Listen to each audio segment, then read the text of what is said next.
Okay.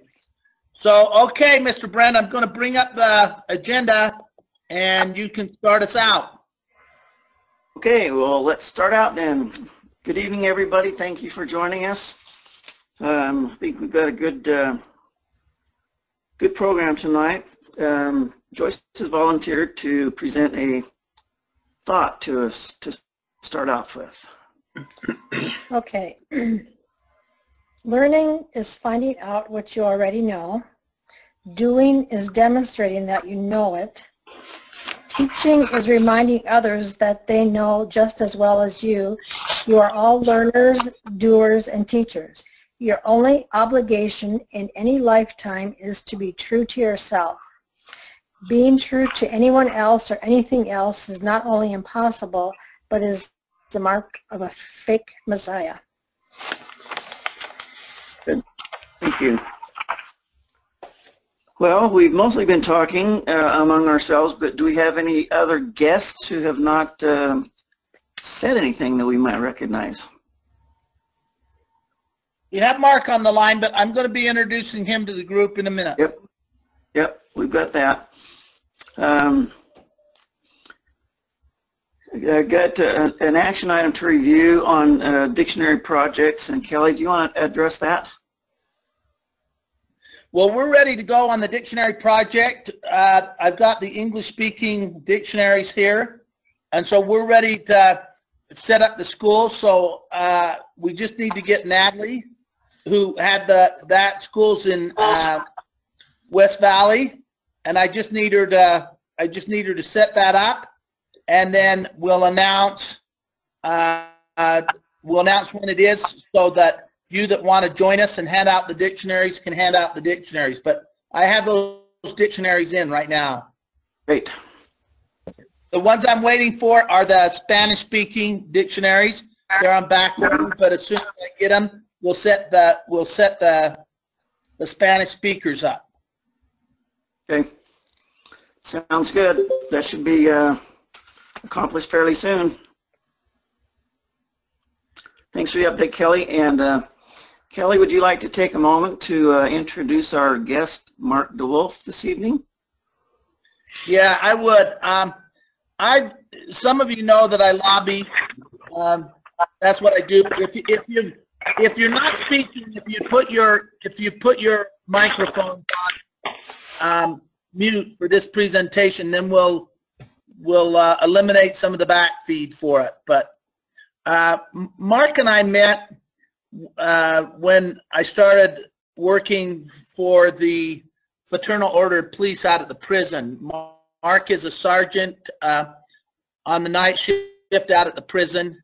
For you that have never gone out to the prison, maybe Mark can schedule us sometime a visit out there to walk through it. It's pretty crazy what he does out there. I mean, you know, my hats are off to these men and women that serve in this capacity. A lot of times we talk about how police officers are heroes, and I absolutely agree with that. But I also have to tell you that the men and women that work out at the prison are real heroes, because everyone that they work with is a felon. And Mark's told me over the years some interesting stories. He might share some of those tonight if you ask him. But what I told him that I was really interested in having him present was he has an interesting hobby, a very interesting hobby. And so I'm going to start out tonight by showing you a little KUTV. I think it's KUTV, isn't it, Mark? It is, yeah. A KUTV video of his unusual hobby. For you that are on computer, it'll start now, and for you that are on phone, you'll hear it. Popping up in front yards and in neighborhoods all over town. Tonight we introduce you to one man who never takes his decorations down. Daniel Woodruff is in West Jordan tonight with that story. What's this about, Daniel? Well, Chris and Christina, behind me, this might look like an ordinary house from the outside. When you go inside, you realize it's anything but that. I know for a lot of people it's disgusting, it's disturbing to look at. Mark DeWolfe looks at this stuff every day, You know, and I really love it. from floor to ceiling, Her nightgown when she was possessed. downstairs to upstairs. This is from the movie Hannibal. DeWolfe's West Jordan home is covered in the things that have made horror movies horrific. People always say, how can you have that in your house? That is so disturbing. Props used in the actual films The Miss Ganesh puppet from Drag Me to Hell. that he's bought and collected over 15 years. Final Destination 2. Texas Chainsaw Massacre 3D. It's a hobby for DeWolfe, I think it's more the nostalgia. one dating back to his childhood. When I was a kid, I remember going over to a friend's house because I wasn't allowed to watch a lot of the R-rated horror movies. Everybody's parents are at work, and we get to watch all these movies that were taboo. So began his fascination with the freaky. 10 years ago, he even played a small role in a horror flick, Urban Legends 3. You gotta have a warning on the front door that says, beware. A release that you got to sign, like, you know, what I might cause some nightmares. But all this isn't just some Halloween obsession. It's a passion, It's like a form of art collecting. even if that art is something most people would run away from. They don't know how I can have this in my living room. Now that she's been here for a while, I don't know how I could. Now, Mark's going to actually host a Halloween party tomorrow night at his house here. You can only imagine the atmosphere that would be there for that. He tells me that he's got a casket in his garage that he got in June. He says his guests can take selfies inside that casket. Back to you. Wow. So you can see that that's pretty interesting. All I can tell you about Mark, all I can add to Mark before I turn it over and let him address the club and talk to us about what he does is this. Every year he holds a Halloween party. You saw a little bit about that in the clip. He has the most eclectic group of friends. I mean, the variety that comes to that Halloween party makes it just wonderful. And my little exchange student this year that's living with us, Julia, went to the Halloween party. In his garage, he has a full coffin. It's a full-scale coffin. And he puts a ladder in there, and you can climb up on the ladder, and you can lay down in the coffin. And I took a picture of Julia. She got up in the coffin, laid down in the coffin. And the people there, they're just like in and out, and it's just packed. I mean, it's just packed with different people. And she said when she left, she says, "Dad, I didn't feel like I was in Utah anymore when I went in there," because of the variety of people. And she says, I said, "Well, did you have fun?" And she says, "I had so much fun. I cannot believe it." And then she sees that little clip on TV, and she went nuts. I was there. So that's a fun little story about Mark. He's smarter than a whip, very talented guy, very gifted guy in a lot of different areas. And it's just my great honor to introduce Mark DeWolfe to the club tonight. Mark, the time's yours. Okay, thank you very much, Kelly. You're way too nice. Next year, I'm hoping maybe we can get you in the casket. I'm hoping. You know, Next year I never. Permanently. Don't say that. Don't say that. So, you know, it sounds like most of the interest is about like the prop collecting and the horror movies and stuff. And so I guess I'll talk on that. And basically, when I was a kid, you know, I started watching horror movies, and I love that fear, that adrenaline rush when you watch something that's scary. And I'll never forget going over to the neighbor's house and watching all these movies that I wasn't allowed to watch. And so it's kind of like a thing that I never lost interest in. And then for most people, it's like they'll have maybe a couple action figures or something, maybe the DVD special edition. And for me, when I realized, like probably 2000, 2001, on eBay, I saw an outfit used by Jason in Jason X. And so it was up for auction on eBay. And I'm like, wow, that is really awesome. And I'd been to Planet Hollywood in Vegas and the one in D.C. where they've got all the costumes from movies and props decorating the whole restaurant. And so I said, wow, that would be so cool to own that, you know, and so that's kind of where I got the bug, and so I started collecting and became pretty obsessed. In 2007, I decided to do a movie, and so I sold the whole collection in 2007 and got a video camera and equipment and a computer to edit and started producing videos. And then 2-3 years later, I really missed the prop collecting. It was so much fun. And a lot of friends of mine were disappointed coming to the house and seeing how I had set up displays.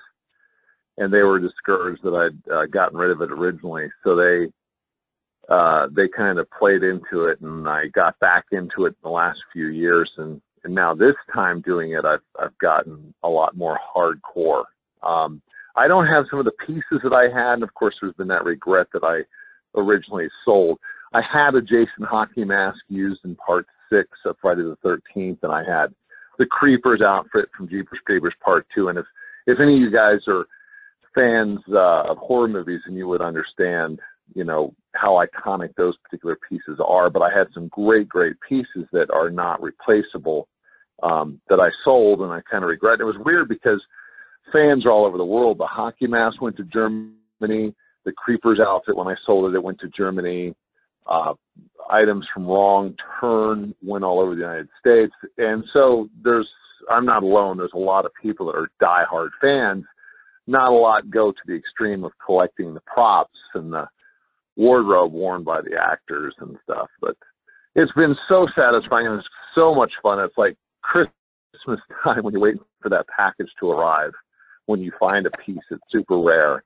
It's pretty exciting. And I know for a lot of people it's like, how could you have that in your house? And and some people get a little confused because they think that I do, you know, gore regardless. And I have no interest in seeing real blood. And working inside the prison, I've been exposed to some pretty real graphic stuff. I have no interest in that. And so it's clear I don't like real violence at all. But I do like special effects and how they make something look real, and the magic of Hollywood. I definitely get into that, but not the real thing. In fact, over the years, I've gotten weaker and weaker in regards to real violence. So, but yeah, and that's pretty much kind of the whole collecting of props and wardrobe from horror movies. And I know some people are into other genres like comedies or action movies, but I know that there are a lot of people that are heavy into the horror fans. In fact, a good friend of mine is a chief of police back in Illinois, and he's got Michael Myers' jumpsuit and boots in a special room that he has for all his props. You know, it's so funny that he's a chief of police. So, and another guy that I know that's in North Carolina, and he's in law enforcement as well, and he collects, I don't know what exactly film he likes. I know he likes Michael Myers, but again, maybe there's a connection between law enforcement and horror movies. I don't know, but so that's my fascination with the horror genre, the horror movies. I do travel all over the place to different conventions, as I was telling you, Kelly, before this started.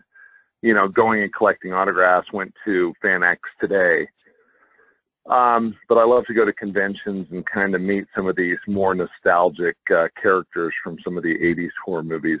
And a lot of times they're so down to earth, they're so grounded, they're such nice people, and they love their fans and their followers.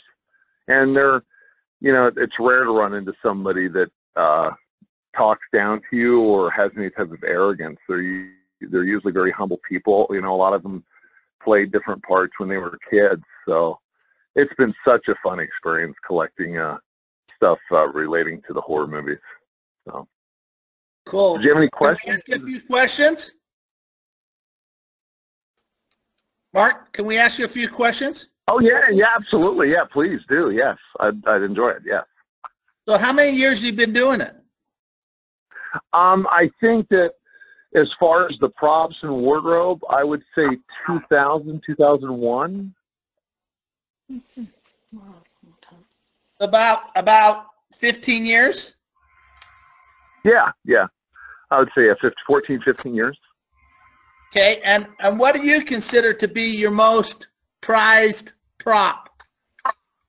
I think that the piece that I like the most right now is in the stairwell, I've got the head of Ray Liotta's character from Hannibal.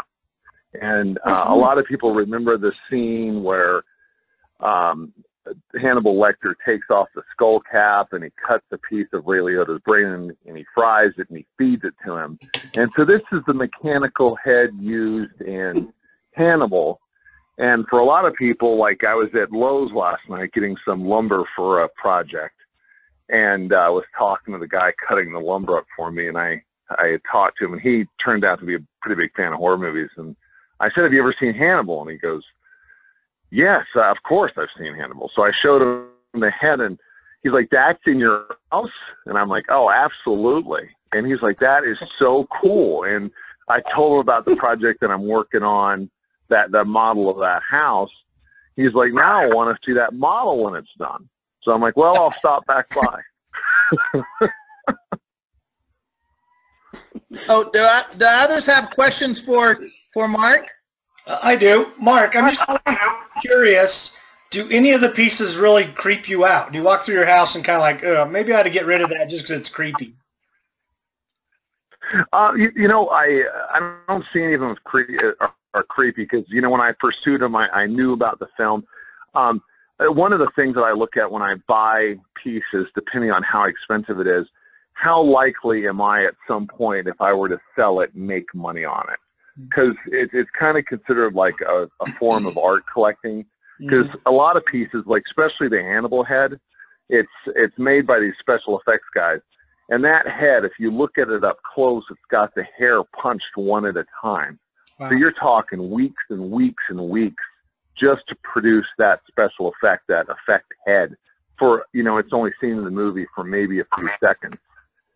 But so many hours, man-hours of artwork are done for any one of these pieces. So for me, it's not so much, I don't think maybe creepiness. I just look at it from the standpoint of, is this going to be a good investment in the long term? Nothing that once you get it in the house, you're kind of like, that's just got a weird feel to it as I walk by it or something like that. You know, usually when I look at it, I smile. I love it. You know, I've never, there's been a few times I've got a full-size Freddy Krueger in one of the guest rooms, and it's not used on film. It was just, I actually bought the mannequin and got this fiberglass Freddy head from this company in Canada and put him all together so it's people can put their hands on him and touch him, and I'm not worried about it because it's not a screen-use prop. But sometimes if I'm moving stuff around and I'll forget, I'll maybe go away or have to go to work and I come back and I forgot I moved it. There's been a couple times where it's caught me off guard and made me jump. That's probably about the closest that it's anything that's ever made me creep out. So one of the things that I know that Mark's working on that I just want to share with the group, but then maybe he can make a few comments, but Mark's getting ready after a pretty illustrious career out of the prison to move down to Florida, as we were talking about.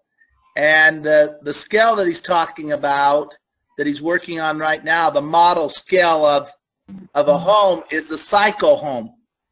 The home in the Psycho, and why he's building a scale of it is his dream, his goal is to move to Florida and then build a home like the Psycho home that he can live in with his collection. So you want to elaborate a little bit on that? You know, yeah, I've always loved that house, and as I'm looking at online and I'm looking at houses in Florida, one of the things that I've said is, I really like this house, but I don't like the garage, and I really like this yard, or this house, but I don't like the yard.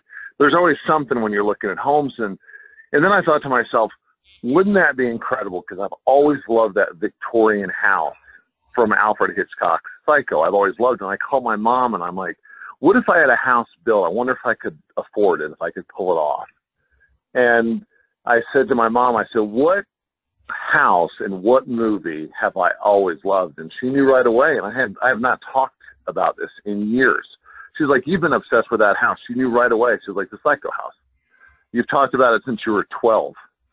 So I thought to myself, it's a fake house on the back lot of Universal Studios. It's still standing. It's, I guess, the oldest still standing movie set. But it's not a real house. It's just a facade. Well, what if I were to actually build a functioning house in Florida and then put all my movie props in it? And how that would just be the coolest thing. That would be like a dream come true, just because I've always loved the style of that house. But of course, I'm a perfectionist and I've got OCD, so it's got to be that house. I've got to like make it look exactly like the house on the back lot of Universal Studios. And one of the things because of the water levels, it's hard to have a basement in Florida, so I wouldn't have a basement, but that would reduce the square footage, which would increase the likelihood that I could afford it.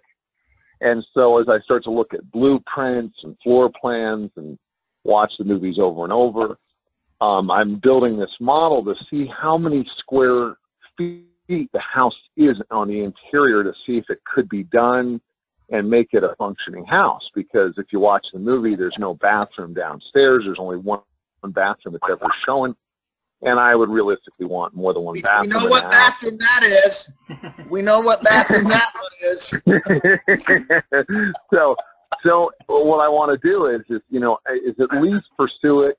I know one of the things that I've stumbled upon is a friend of mine that does blueprints here has said, I can't draw blueprints for Florida. They have different zoning, different requirements. And, you've got to look at wind resistance for hurricane strength winds in Florida, whereas here it's snow load for your roof. Yeah. And so, but if I can find an architect and if I could really do it and make it look pretty close to the house that you would all recognize, then I want to do it. I would love to do it. So I'm building a model. That if we come down and visit you, Penny and I come down and visit you, and you're living in that house, we'll be staying in a hotel room. You'll be staying in room 1, Kelly. Yeah, I just want you to know the hotel room we'll be staying with will be a long ways from that home. That's not only is that going to disappoint me, but it's really going to disappoint Mother. Which brings me to my questions. I was the opposite. I was thinking maybe I could find it on Airbnb and come stay there. But I don't know your situation, but twofold maybe. When you bring people over to your house now, do you warn them before they come? If you're on a date with somebody and they come over, or if you're married, I don't know how that works, but do you warn people before they show up? I do. I definitely do. Yeah, because I've actually had people that have come over and they did not appreciate it like I did.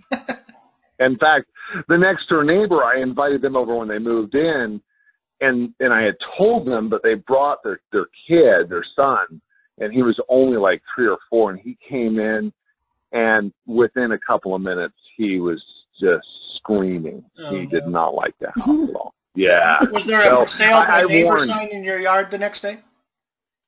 They become really good neighbors, but now in the future, or in the next few times they came over and had a sitter at the house. So, but yeah, it's freaked out a few people, and I've had some people say, I don't know how you live here. It's set up, but it's not like it's set up like a haunted house. I don't want you to think that you come in and there's like cobwebs and stuff. It's set up more like a Planet Hollywood or the Smithsonian, the way that everything's exhibited here in the house. So very professionally done.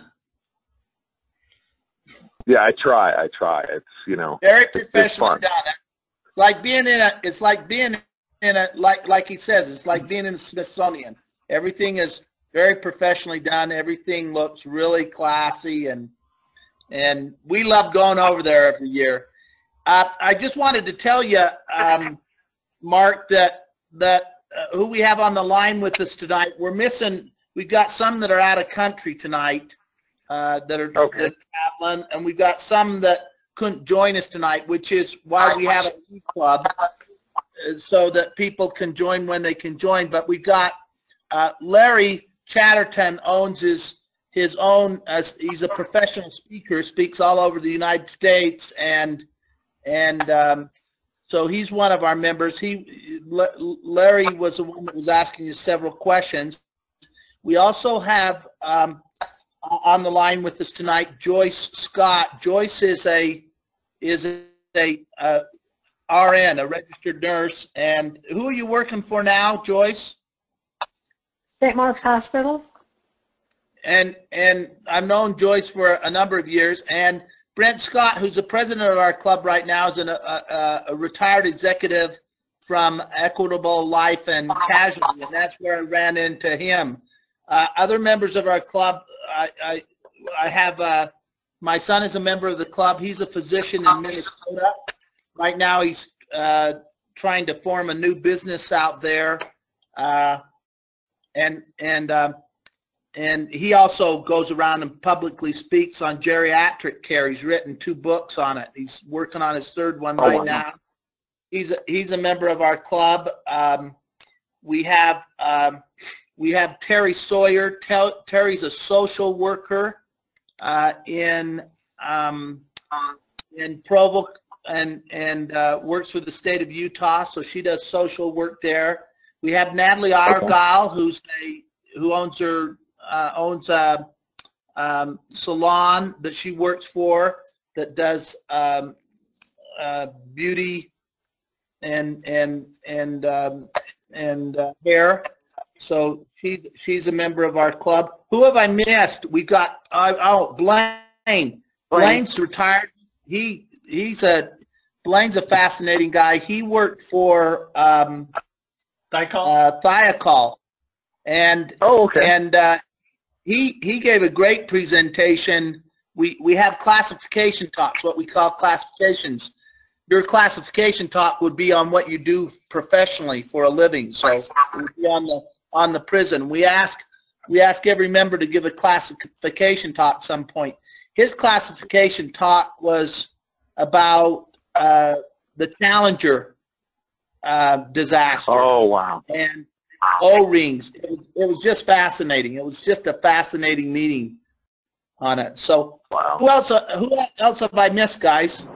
Tiffany Price. Rob, I missed Rob. That's right. Yeah. Natalie, are you on the line now? Yeah, I'm online now. Okay. Yeah, I missed Rob, and I'm trying to think of what Rob does. Rob's been a member of our youth committee. He works for a software company. Oh, that's right.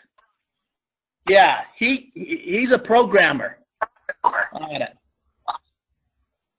Tiffany. So, and Tiffany Price. Natalie, tell us a little bit about Tiffany Price. Tiffany is originally from Logan, and she works with her husband. He owns Price doors. They do garage doors. She works for him. She's done everything and anything. She's amazing. That's what she's doing right now. So our Christmas party, Mark, we're sitting there and we're having a conversation, and we find out that Tiffany's husband played for the NFL. Wow. Yeah. Yeah, he did. It was quite interesting. It was quite interesting. He played for the Denver Broncos, didn't he? No, oh man, no, I don't think it was Denver Broncos. Was it Detroit? I think it was Detroit. Yeah, Detroit. Oh, wow. But pretty interesting. So it's a nice group of people and with a lot of different backgrounds. It's fun to be in a Rotary Club to network with one another and then to learn about different things that's going on. And right now our projects have been this club is only about now in its 6th or 7th weeks of operation, and already we've raised about $1,500 to buy dictionaries that we're going to be handing out in the near future in 3rd grade classrooms to assist those kids with their endeavors to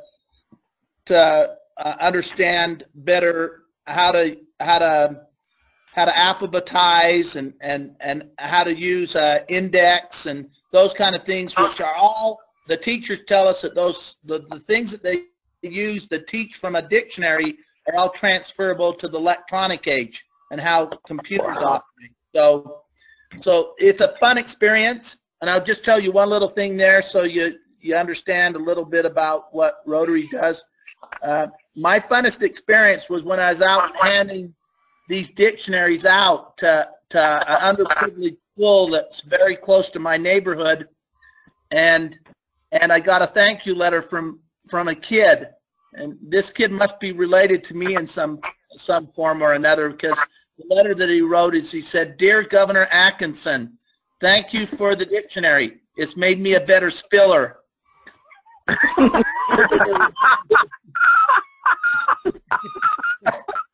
I love it. Any other follow-up questions or finish-up questions you've got for Mark before I turn it back to President Scott? Mark, how long have you been in law enforcement? I am now, let's see, I started when I first came to Utah, I came out here for a job with Layton PD. And I did that for a very short time when I realized it's not what I thought it was. And it was recommended that I should pursue something in corrections. So a friend that I met at Layton who worked at the prison, Bob Higdon, actually, I went down there and I applied and I got on like after the background like 6 months later, and I've been there ever since. So I am eligible to retire in December. December will mark 20 years. Wow. Oh, that's good. And I'm ready to be done. I hate it. I hate the job. It's a tough job. You said you work nights. Do you ever have to escort the prisoners to the healthcare facilities? Yeah, there's we have incidents all the time with offenders. Either of course different medical emergencies, and they have to go over to the infirmary which is located over in the Wasatch facility. So all the time we'll do transports over there. Right now I'm working with the women. So for a lot of medical procedures, it'll be the female officers that will be present. Well, I used to work at University Hospital, Oklahoma City, and we used to get the prisoners down there, and they were always an interesting group of men. They never committed what they were accused of. They just happened to be in the wrong at the wrong time. And you can imagine. Sure. You can imagine, Mark, that Joyce is a very attractive woman, and you can imagine how those prisoners conducted themselves around her. Oh, I'm sure that they were very, very professional and friendly and nice. Yeah, Right. I'm sure. Yeah,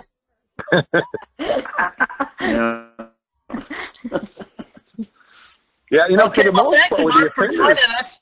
You're welcome to stay on the call, and we've got about another 5 minutes to finish up here, 10 minutes to finish up. But thank you so much for taking time out of your very busy schedule and giving us such a wonderful wonderful presentation tonight.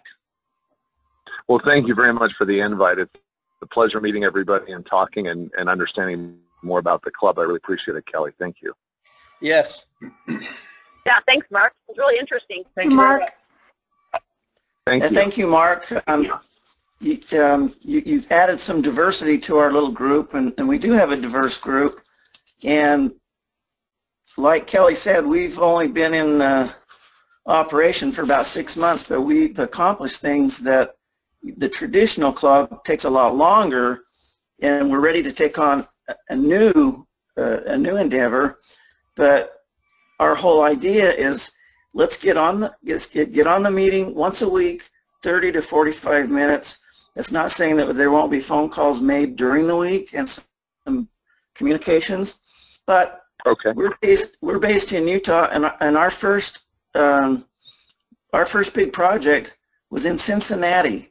So we are a new dynamic. We are not limited to a certain city or a certain area. We have several people in several states that are taking a real close look at it. And this is our charter year. So if you have any interest, please get hold of Kelly or me, and we can give you a little more information. But and the whole idea is just get it done and get it done in a hurry and expeditiously and do it right. Our people are just, they communicate. We've gone beyond our expectations, and we're not done yet. So if you have any interest, I'd love to have you join us. And again, I mean, in Florida, we could work a project that you want done in Florida. That'd be great. So, and that's one of the beauties that we don't have a geographical limitation. And the E-Club is just, it's all about efficiency, and everybody's just melded right into our dynamic, and the results have just been astounding. We've had traditional Rotary clubs saying, "You did that in how many weeks? It takes us 2 years." So we're having a great time, and we would love to have you. Would love to have you. So please give us some consideration.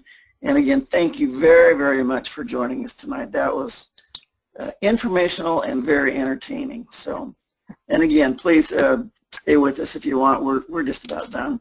But then you can see the idea of how we do conduct the meetings. Our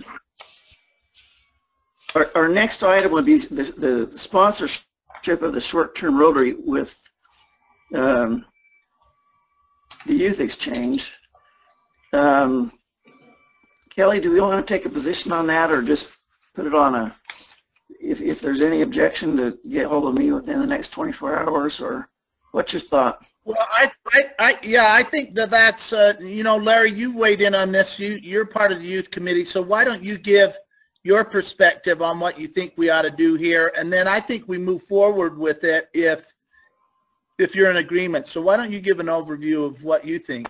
Well, from what I understand, it's basically in name only, in the sense, we know Terry's going to cover all the bases on it. It's basically filling out some information, maybe getting a signature from some of us, and we're considered their sponsor. So there's no financial investment in it, but it's just simply in name saying, hey, we'd love to sponsor. So I don't see any objection to it or why we would object to it, because it's just really supporting Terry and what she's doing to support these young people. Okay, so this is kind of how it operates. A short-term exchange is different than what the exchange student that we have in our house. Mm-hmm. The exchange student that we have in our house is a full-term exchange student. They come from anywhere to 9 months. Julia will actually be spending a year. So it's 9 months to a year that they spend.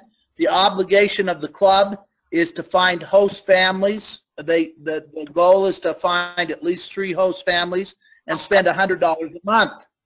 Okay, that's the obligation of a long-term exchange. A short-term exchange, and we've had both types of students live in our home.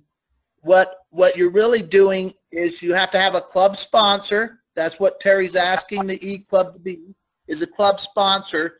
She's already secured, it's my understanding, she's already secured a hosting family for this exchange student. But if any of you were interested in hosting her, you could also host her. I'm sure that they could arrange that. She'll stay, he or she will stay approximately 3 months, no longer than 3 months in your home, and your commitment is food, clothing, shelter, safe home. That's about the commitment that you'll be making if you choose to host. I just have to tell you, as somebody that's hosted at least 4 short-term exchange students, it's a nice way to really discover whether or not this is for you, whether or not you would be interested at some point hosting a long-term exchange student. The wonderful thing I love about the short-term exchange is this. I can just tell you, It's like traveling the world without traveling. It's like having a part of the world come into your home and understanding another culture and seeing it through the eyes of a young person. We all know how, I just tell you, I'm 64 years of age, and when Julia was asked to her first dance, the excitement that existed in that home and her joy was just infectious. Both Penny and I were just laughing and so happy for her to experience this. And that's the kind of joy that exchange students bring into your home, a way to look back at your life, remember those occasions, and be right back in the moment. So the only other thing I want to say about this, so you got a kind of a viewpoint of it and a perspective of it, is remember, these students are not your average teenager. They're not a teenager where you say, I need this done, and they go, yeah, let me put that on my list so that I never ever do that thing. I'm not going to do it. They're not that kind of kid. These kids are in your home. They're the best kids. You tell them to do something. In fact, Julia was just telling me she just came from her second host family. Now she's coming back to our home. She's been gone for 3 months. And she was telling me last night, she says, Dad, I was late to get out to the car, and my mother said, you're late. And I said, well, I didn't eat breakfast. And she said, well, so I'm not late. I'm 5 minutes early. And she said, look, you're late. Give me your phone. And I said, what did you do, Julia? And she says, I gave her my phone. She took it away. That was my punishment for being late. Now, what teenager do you know that will do that in your house? They'd be arguing, well, you know, I didn't want to eat breakfast, and you'd hear about that for a week. But that's the kind of students these guys are. So if the club feels comfortable about it, and based on Larry's recommendation, I would suggest we do it. And there's 3 students. I would say, Kelly, that I think if I went back and look at my notes, I think we have half the people already who have signed off on it. No, I didn't sign off. And Joyce just said she hasn't signed off on it, but she'll do it. So we may have 6 out of 10 already. Okay. So I think we just tell Terry, Mr. President, with that vote, I think, and without any objections, they can call you by what time tomorrow? 9 p.m. tomorrow night. Okay, and if you don't hear from it, you'll just send off a note to Terry telling her it's a done deal, right? Yep, you got it. Okay. You got it. Does anyone have any last-minute items they want to bring up? You know, actually, I've got a couple. So one, Jana emailed me, and she couldn't get on tonight, but she's actually also helping with, for Ryla this year, and maybe Natalie can speak more to this. For Ryla this year, they've invited some of the refugee kids. So they'll have several youth there who are refugees in the state of Utah now. And Jana's gone to help register. And they're looking for some people, and it's totally voluntary. I don't think there's any financial investment.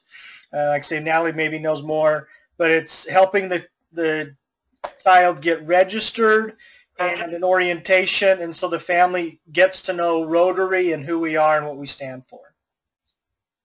Wonderful. So Natalie, would you take just a minute? And Mark, are you still with us? Yes, I am. I just want you to understand a little bit about what Ryla is and what Larry just talked about. Maybe you just take a minute, Natalie, and explain to him what Ryla is. Sure. Ryla is a camp. It stands for Rotary Youth Leadership Award. And kids that are sophomores or juniors are invited to apply to go to this camp. And then the Rotary clubs interview them and choose them to go to this camp. It's usually in September. It's from Wednesday to Saturday. We have people come and speak. We do leadership and building different activities that help build their leadership skills and give them confidence. And the Rotary Club sponsor them. It's $250 per student. So Rotary clubs all over the state of Utah sponsor these students to come to this camp. Last year we had 160 students.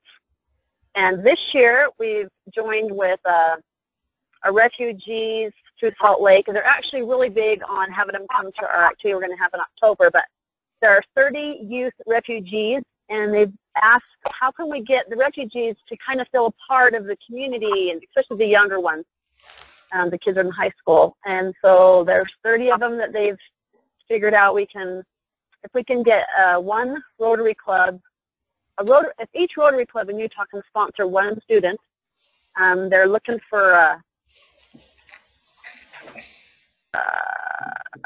grants. They have a grant that will help fund this, so the Rotary Clubs will only have to pay $125 to help these kids feel a part of the community and get them involved with other kids as well. And so that's where the refugee thing comes in. And it's a great camp. Okay. Great camp. It's from Wednesday to Saturday. And Larry is one of our speakers that the kids love, and he comes and speaks with them and gives them some skills that help them become better people and better leaders, and it's awesome. So if you're interested, we always take facilitators that get to come, and it's the adults when you have about 8 kids per group. And then we also have an alumni, so a student that has come before, and they're part of the group. And it'll change your life. It's a great experience. And so if anybody is interested in being a facilitator, you can apply online at utahrotaryyouth.org. And if The you thing want to, I love about Ryla for young people, and I'll just weigh in, I've been a facilitator. The thing I love is Utah is a pretty homogeneous society, and most kids are not taught in our society or given the opportunity to see diversity. And the Ryla camp is all about teaching about diversity and respecting for different cultures and different beliefs and different understandings. And so the speakers and the fun projects that the kids work on and activities that they engage in are all developed in order to teach kids to be respectful of different perspectives and different viewpoints and different beliefs and different lifestyles. And so it's for most of those kids, when they walk out of Ryla, they've seen things and heard things that they've never ever heard or experienced in the state of Utah. And that's what it's designed to do, is to help people broaden their perspective. And every kid that comes, as Natalie's already indicated, is scholarship by a Rotary Club. We pay $250 for them to be able to attend so that we can provide them food, shelter, and bring in the speakers and do the activities. Wow. and if you want to renew your optimism for the future of America, you need to be there because they're great kids. Great kids. Okay. Amazing. Jana just said that if anybody wants more information about orientation or helping a refugee, reach out to her. Okay. Thanks, Larry. Well, I think that wraps us up, and I will. Sorry, I've got another item from when I attended NETS. The only thing I'll mention, other than maybe next week I can spend some time sharing some upcoming stuff, but coming up on April 9th is the Northern Assembly. So anybody that can attend that event, it's at Westminster College on that April 9th. It's a Saturday. I believe it's starting a little later now, but I want to say 10 o'clock is the start time, 10 till about 4. If you want any more understanding truly about the breadth and scope of Rotary, it's a great opportunity to attend that. Kelly, have you put your board together yet, have you put your board together yet? For next year, no. Yeah. One of the things I recommend you do, Larry, is lay out your board and then extend a personal invitation, reach out and extend a personal invitation to your board in each of your areas. Okay. I'll do that this week. Great. Good. Well, I will line this up with the 4-way test of the things say or do. Is it the truth? Is it fair to all concerned? Will it build goodwill and better relationships? Will it be better friendships? You know, I always miss that one. Yes, friendships. Will it be beneficial to all concerned? Thank you, everyone, for joining us tonight. We'll meet again next week. Those on the executive committee, please stay on, and we'll have a quick board meeting. Have a great week, everyone, and we'll see you next Thursday. Thank you. Happy Easter, everyone. Thanks again, Mark.